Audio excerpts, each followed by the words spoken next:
Welcome back to the fields of Perthshire, and I am not alone. I am joined by... Hello, how are you? I am prepared today with a new microphone. Yes. John is providing me with new things. Be careful what you wish for. Several of you said, could you give Simon a microphone, so I might regret this. Not blaspheming. As might you, yeah, no bad language, Simon, no bad language. No, never. So I am back, we are back. We're back out on the same field as last time where the XP DEUS 2 died on me. Amazingly, the next day I turned it on in the morning to go and plug it in and it worked again. But I rebooted it, reinstalled the program again, so hopefully, there's no problems. Fingers crossed, it's working at the moment. And as some of you pointed out as well, the audio in some of the video that I've done recently has been a little bit iffy. And I got a brand new microphone, which is on me and Simon just now, which was like £300. And it's an upgrade on my previous microphone, but clearly I'm having some issues.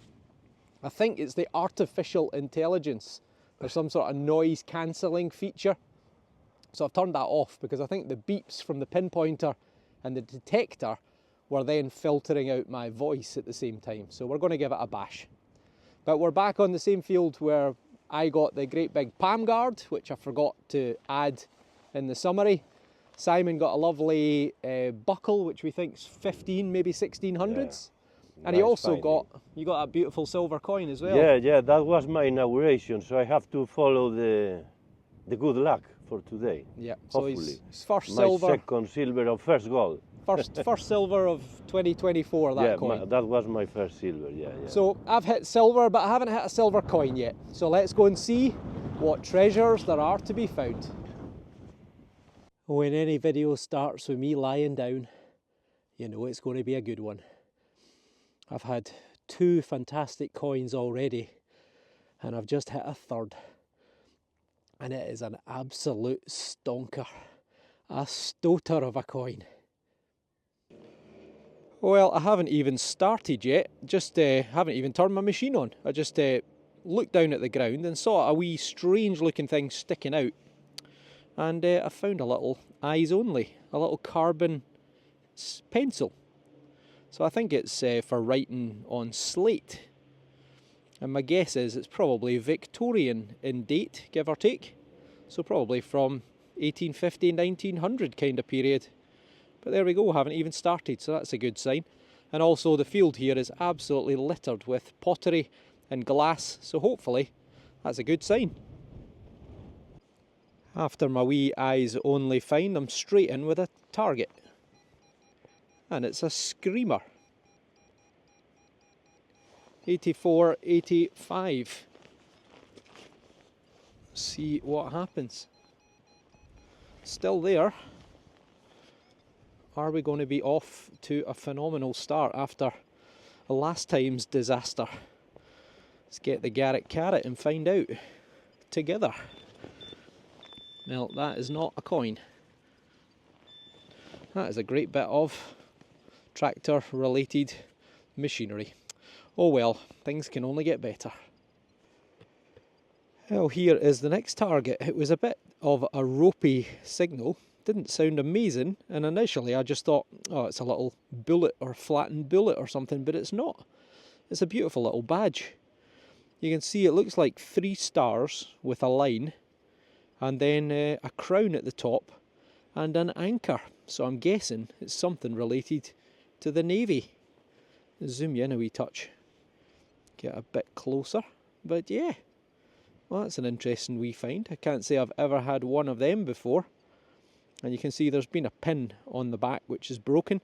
So it's probably, I don't know, a lapel badge or even a hat badge. But I don't recognise it. I'm guessing Royal Navy. But if you know, then comment below. What a great start. And it's probably First or Second World War. So 1914-18, 1939-45, or somewhere in between. Brilliant. We've got another eyes only find. Can you see it? Well, I can. And I got one off this field last time. So that's 2 of them, and they look identical. Another little glass stopper. Again, probably Victorian. 1830s through to 1900. Simon's away back to the car for a different hat. His little Biggles one is blown in his face, and I've just got this little target here, 72. And I don't know if it's a musket ball that's been flattened or if it's a lead button, but it's a thing. So if you know, comment below.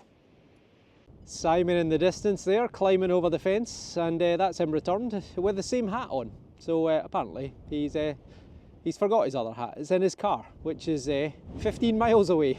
So there you go. What I'm sure will be the first of many, but the first bullet of the day. It's a little 3-ringer. Looks like a wee 22 caliber, so it's fairly modern, lead bullet. And as I say, I'm sure we're going to get lots of bullets and bits off these fields. Oh, but the reason I filmed it, that was 5 inches down. Came through fairly solid target, 52. Okay, here's Simon coming over. He says he's got something. No, nothing. It's just a mini ring. A mini ring. a mini ring. Well, it is a wee thing. I don't know, some sort of horse, something. But yeah, it looks like it's probably had leather or something going through it, but yeah, not really sure. But it's a thing, Simon. It's a thing. It's a ring thing. A thing. A square round ring thing. That's well done. The most interesting until now. Beautiful. Yeah. Only been going for 14 minutes. 82 did sound like a pretty good signal, but it didn't sound like a coin. And I was right next to where I just got that lump of lead. So I thought it's just going to be another bit of lead. Similar readout. But we've got a halfpenny. And it looks like you know who. See that head there looking to the right hand side? It's Georgius. It's gorgeous Georgius. Right. I'll give him a wee tickle and we'll get right back to you. Before I show you my wee coin, Simon's got himself a button. It's a funny looking wee button. It's quite a chunky wee thing. I think it's probably had an iron shank on the back which is rusted off. But yeah, probably 100, 150 or so years old, Simon. Well done. Your first, well, second find, I suppose. But in 15 minutes, not bad going. And here we are. Here is my coin. Let's zoom in a bit. Beautiful condition. Yeah. A little bit of crustacean on it, but you can see a very handsome George V looking to the left-hand side. So George V, as I've mentioned many times before, the grandson of Queen Victoria, the son of Dirty Bertie, and he married Mary of Teck, who was his own brother, his dead brother's fiancée. So he died in an influenza pandemic. And that takes me actually to my next story, because the date on the bottom is 1918. And 1918 is the official signing of the armistice, or the end of the First World War, although they didn't sign the final documents till 1919 at Versailles. But this is the end of the Great War, the 11th hour of the 11th day of the 11th month, 1918, the official end. And the reason I mentioned influenza is because I think 1918 is when the Spanish flu kicked off. Dum dum dum. That's the name, but it's actually not, it wasn't Spanish. Exactly, it was the Spanish who were the first people to officially recognise it and report it, so that's why they call it Spanish flu. But I think it actually kicked off in the trenches of the First World War and spread from there. So we're not immune to pandemics, it's just that we've had our first one in a long time. But yeah, the Spanish flu killed about 100 million people. Yeah, that was the most, the worst, I think, one of the worst. One of the worst. Yeah. So there you go, my first coin, and we've only been going for quarter of an hour. This is a nice one. 91.92 is the hunt for silver over. Maybe not.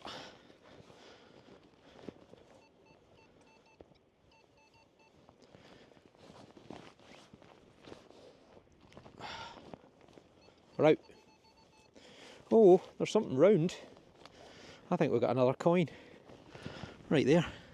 Oh, it's a beauty. It's a great big chunker. That could be Georgian. It must be, with that sort of output. Out you come. Oh, it's got potential. I think I can see Britannia there already. Maybe.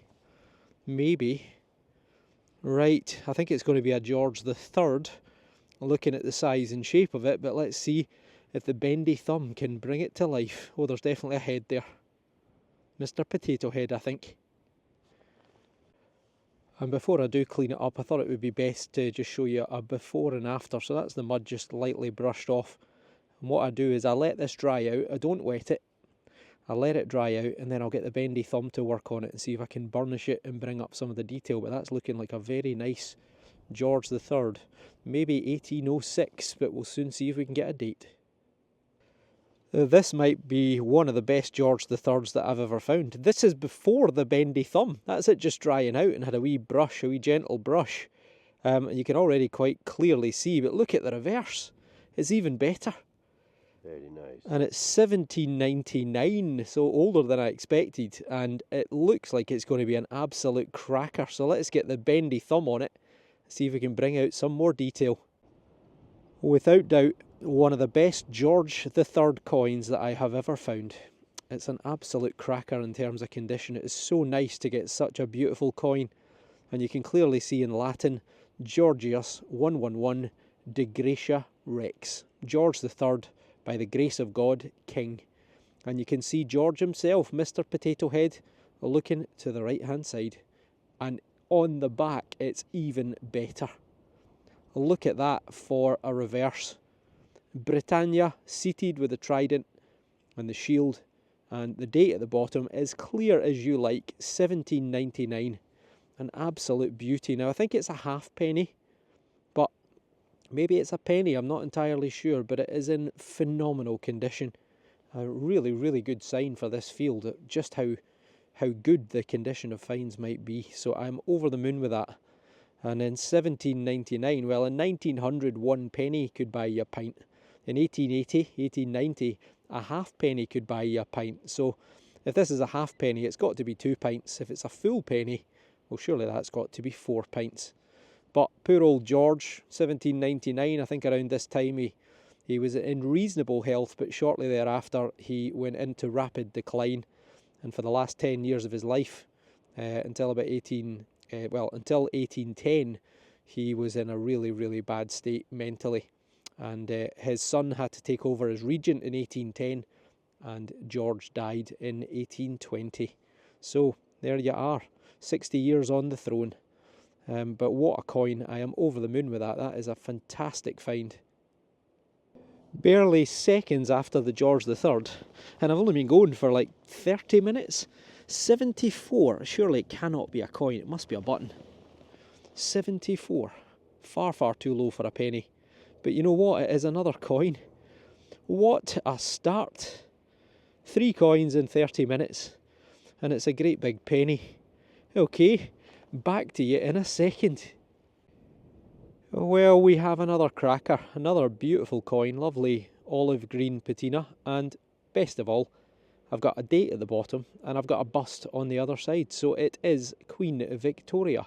The date at the bottom, 1890. So this is from the time of the Boer War, kicking off in what is now the South Africa region of Africa. Victoria, you can see her head there looking to the left hand side. So she died in 1901.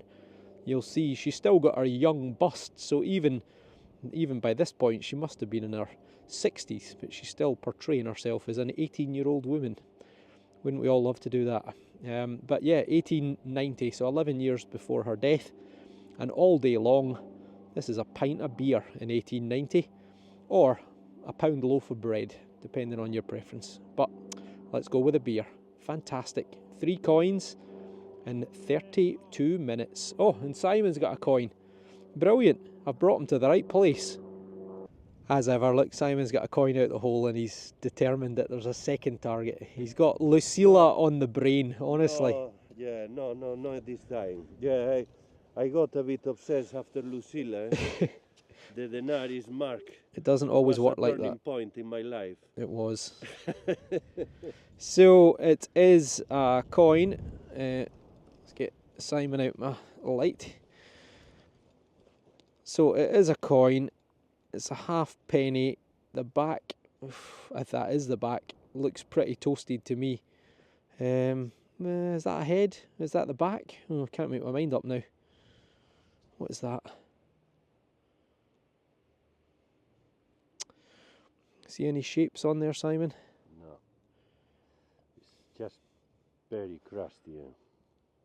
Yeah, it's a very crusty coin. I mean, I don't know, there could be a head there looking to the right-hand side. Yes, yeah. No, possibly. looking to the left. Oh, well, there you go. Simon thinks there's a head looking to the left. So what do we know? But it's a coin.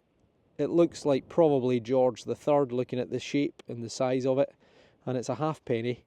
See, but then I'm looking at that thinking, is that a head? That could be. That could be a head there looking to the left-hand side. I think it is, actually. Yeah. Yep, it is. It's a left, yeah. So it's George II. So it's sometime between 1727 and 1760. Yeah, definitely there is. I can see sometimes, yeah. Yep. With the reflection. Okay, so it's a George II halfpenny from the time of Bonnie Prince Charlie, the Jacobites. So we think it's George II, and if it is, it's from 1726 to 1760, slap bang in the Jacobite period.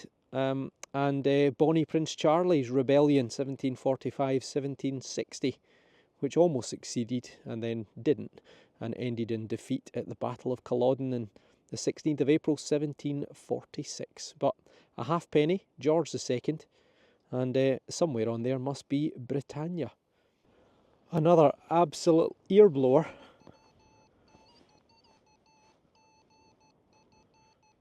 Oh, I hope it's another Georgian.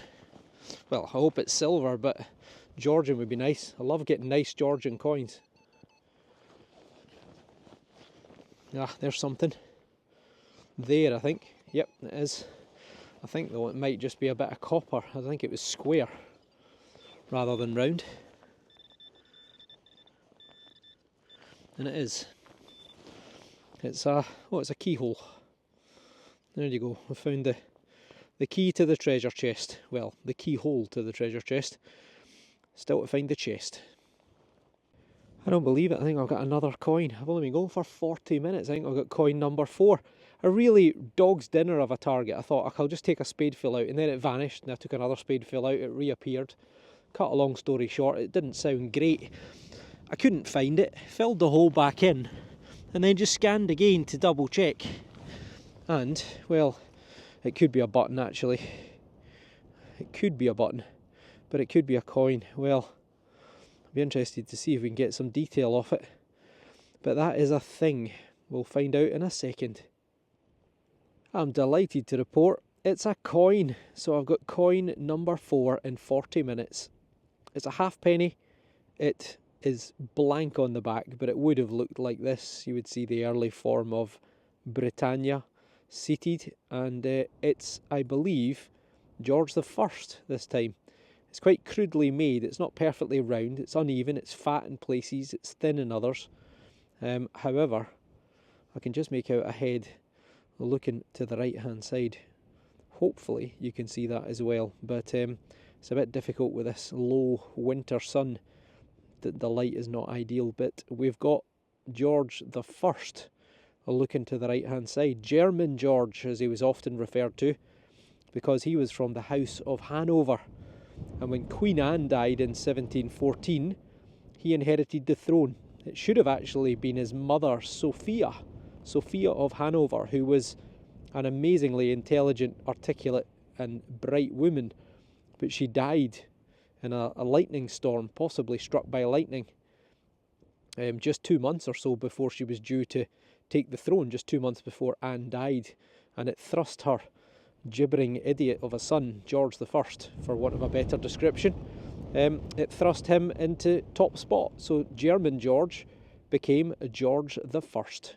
Brilliant. 1714 to 1727. And during that period we've got more Jacobite uprisings.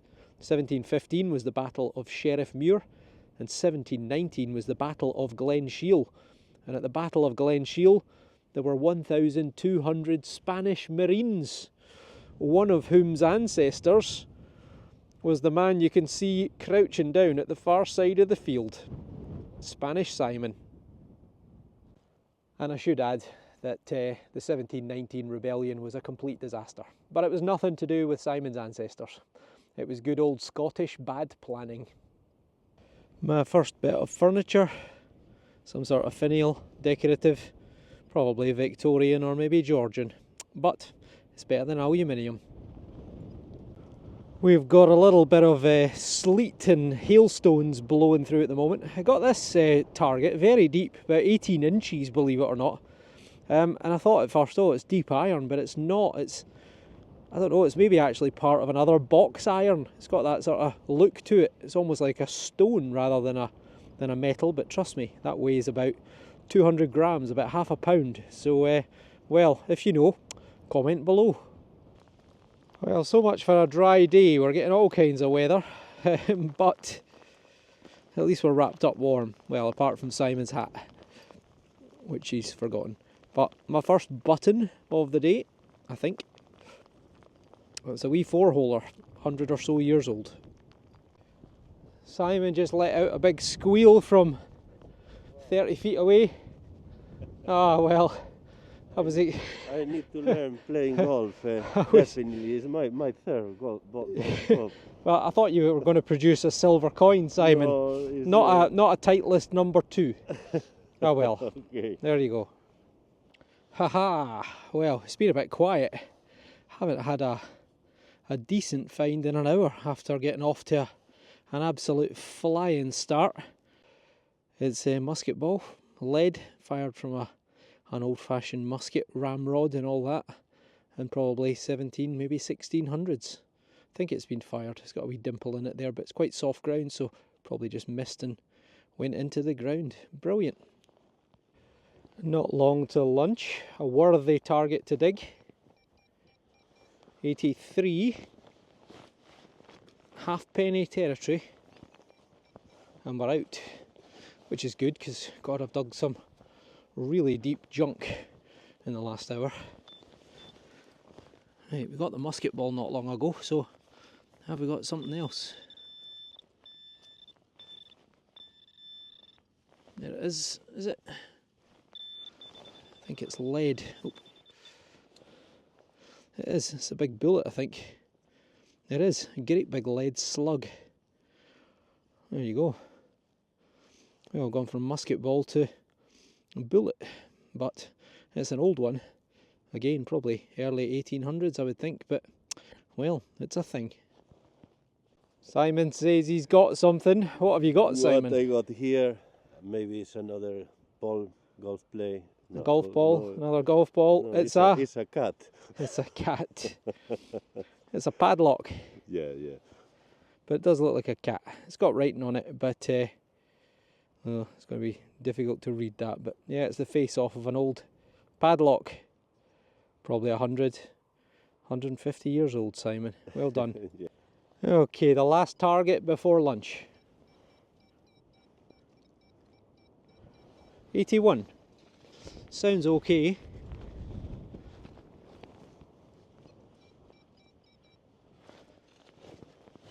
There's a lot of chitter in the background, but I'm underneath pylons. Oh, we're out. We're out, and it sounds pretty sweet, I have to say. A coin before lunch would be fantastic. That is a musket ball, is it? No, that's not it. No, there it is. Oh. Yep, it's in my hand. Bit of lead, I think. Oh, it is a musket ball. Get you in the shot would help. It is, indeed. Well, it's a different colour to the other one. And it also is pretty round. But we've got musket ball number 2. And again, probably sometime between 1700s, I would think. Brilliant. Nice find again. A lunch. Well, I've just finished filling my hole in from my musket ball, and just a few yards away, look who's got another one. We are attached to the musket balls. We are, so you can all see the aggressive people. All the aggressive people. So try and get out the wind. Yeah. So yeah, you can see the line around it. Focus. You can see the line around it where it's been in the mould. So it might have been dropped, might have been fired, but 1700s again. Okay, we've had lunch, we've identified what route we're headed, and we're going to actually head over into another field, a stubble field, just to give our legs a little bit of a break. And I've got a first diggable target right here. And it sounds pretty good, 85.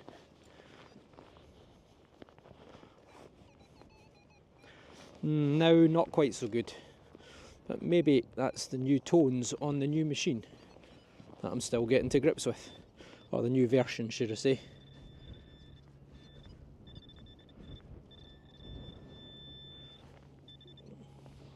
In there?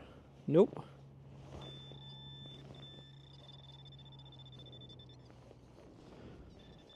No, I did have it in there. Ah, it's a bit of lead. Oh well. There we go.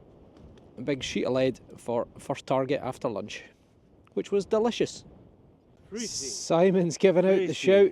No, it's just freezing. Fancy. Oh, you got a wee lead. Fancy, it is indeed. Fancy. It's very fancy. A fancy thing, no? It's a fancy thing. It's a little lead. Take it, fancy will be No, the. yeah, that's the thing. the maker. I wanted to read.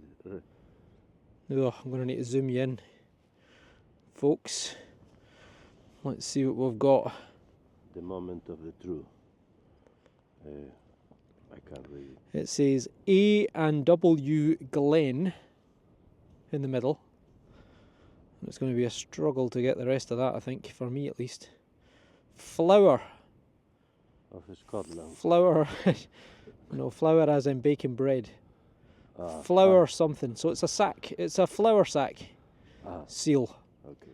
A and W Glens, obviously the manufacturer or the grinder or the miller, I suppose you would call them. And there you go. It's a fancy bit of flour. 1850, maybe 1900. Nice wee thing, Simon. Yeah. Another. Very fancy. Very fancy. Another one for you to report to the museum, maybe. I just literally turned round and I said to Simon, look, there's another golf ball. And there is. Another golf ball. Yes, brilliant. Oh, what have we? Still with a fancy thing. There you go. JW Design and Print. Obviously advertising, and it's a Titleist. I don't understand, we're nowhere near a golf course, yet we get, what, four golf balls? 6 golfs in my house now with this one. 6 from metal detecting, there you go. This one sounded like a bag of spanners, and it also sounded pretty shallow, and it was, just under the surface. It's another pocket knife, or part of a pocket knife, probably 100, 150 or so years old, back in the days when all the workers had little knives. But it's a nice little thing.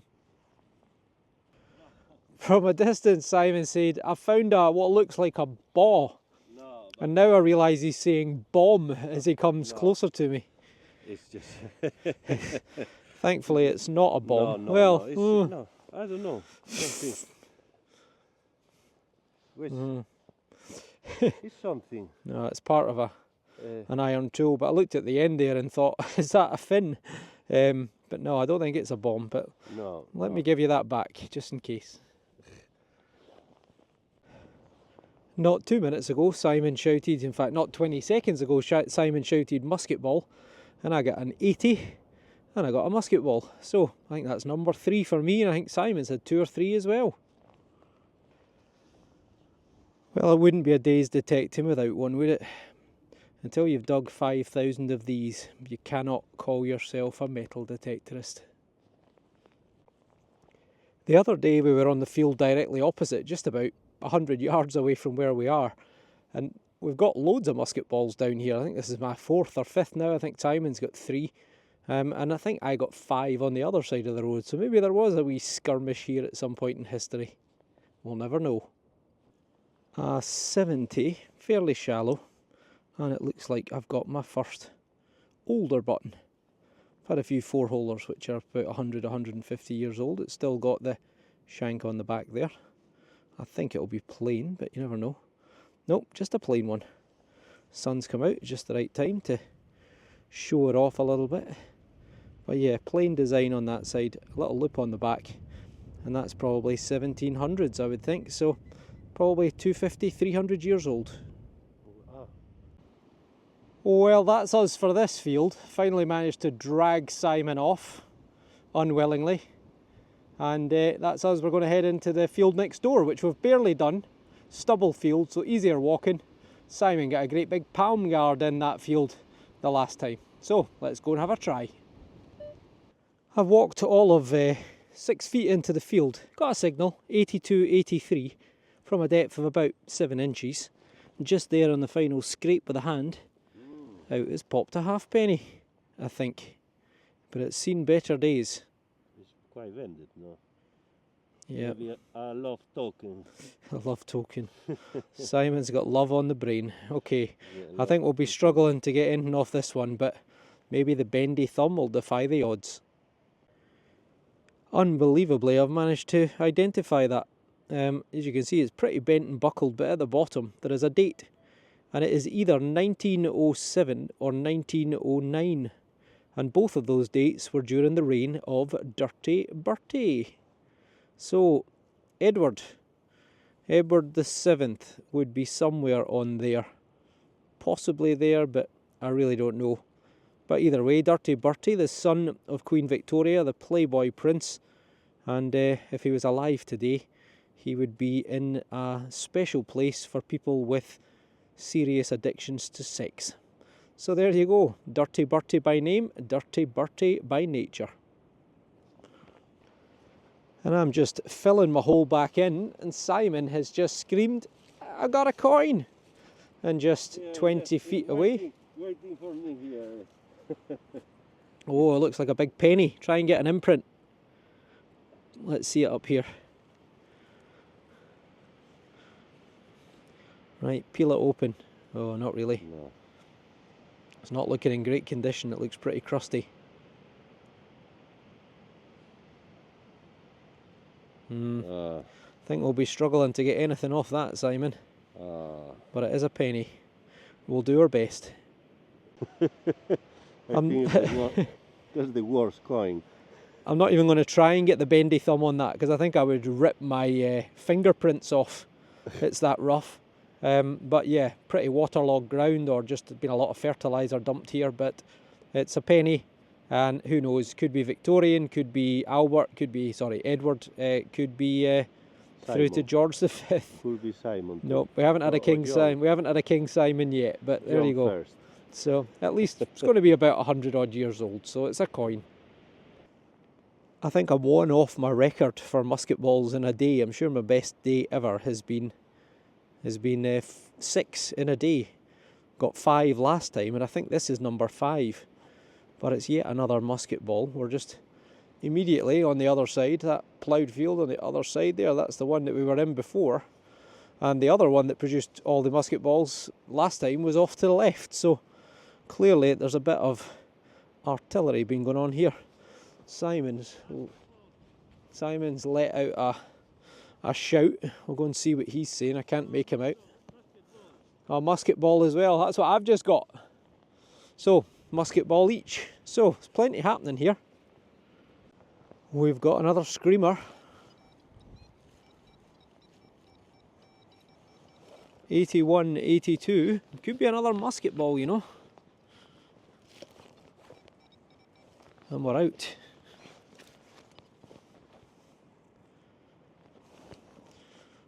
What is that? That is a musket ball. Ha! Well, I think that's me equalled the record. Again. So who knows? Was there a wee battle, or was there just lots of people shooting deer around here?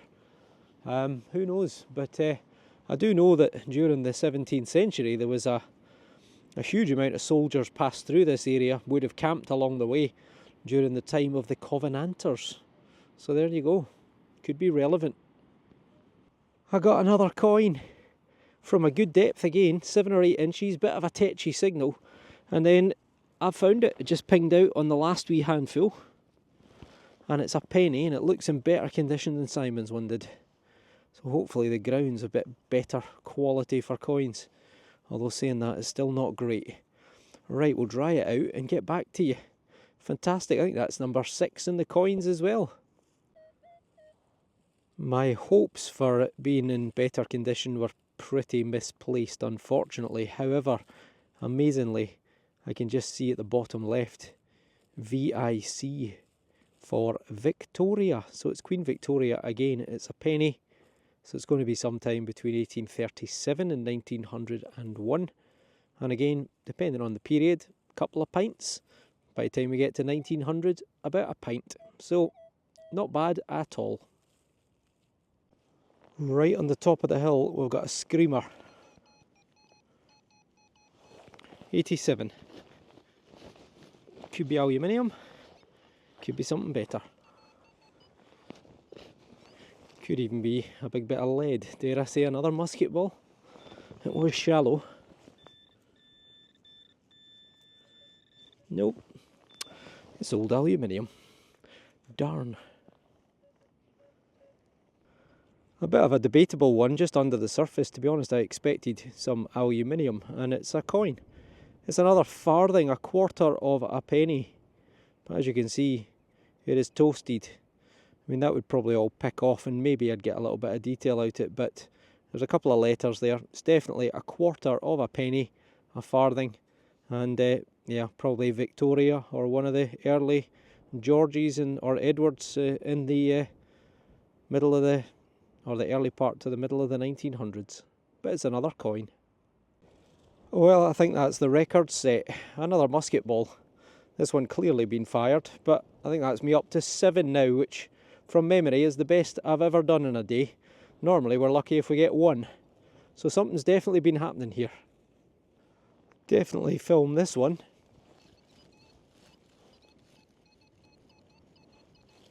'87, '88. We're actually going to go into the field next door because we've never detected it, and I did a bit of research online and there were a few Roman coins found in that field about 100 years ago by someone ploughing the field, so worth some investigation. Right, get the pinpointer, see if I'm in the right place with this one. I was going to say, what is that there? Is that a coin? I thought that was a bit of lead actually. That could be a coin. Oh, is it silver?